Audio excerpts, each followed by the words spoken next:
Nanatanteraka fitsidiana tany Nosy Be ny filoha-pirenena Andriamatoa Hery Rajaonarimampianina tao anatin'izay fitsidiana ny tanterahany tany Nosy Be izay no nanararaotany nijery ny fotodrafitrasa misy eo anivon'ny seranam-piaramanidina ao Nosy Be ao izay isina fanamboarana sy fanitarana amin'izao fotoana izao. Ankoatr'izay ihany koa ny seranatsambo ao Nosy Be izay azo ambara fa vavahady raha ho an'ity tanàna ity mandroso ny asa fanitarana mahavelom-bolo ny asa. Arak'izao fanazavana izao. Faly miaravantsika amin'izao takariva izao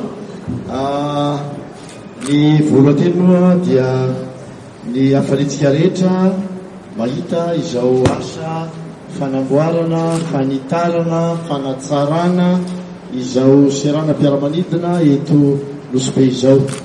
Nosy Be zay andetako hoe varavarana idirana eo amin'ny lafiny fizahantany eto amin'ny firenentsika satria dia maro mpizahatany tonga tia Nosy Be ary zany indrindra no nahatonga ny filoham-pirenena gouvernemanta nanapa-kevitra fa dia tsy maintsy amboarina ity seranam-piaramanidina iraisam-pirenena ity.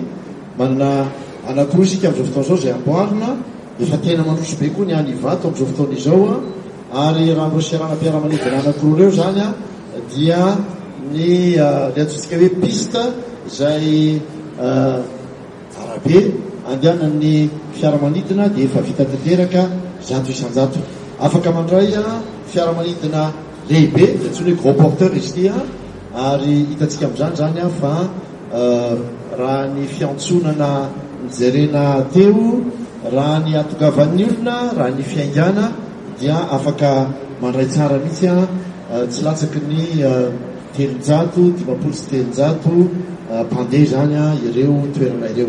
Ka dia mahafinaritra mijery an'izao abean'izao mbola ho avy moa zany ny fitaovana rehetra vaovao ary na le loko aza dia loko mahafinaritra zay everika tena sahaza mihitsy ny aty amintsika mamelopelona manetaitra ary everika fa mendrika an'izany isika. Ka dia miraha sosony tsara ho anareo izahay.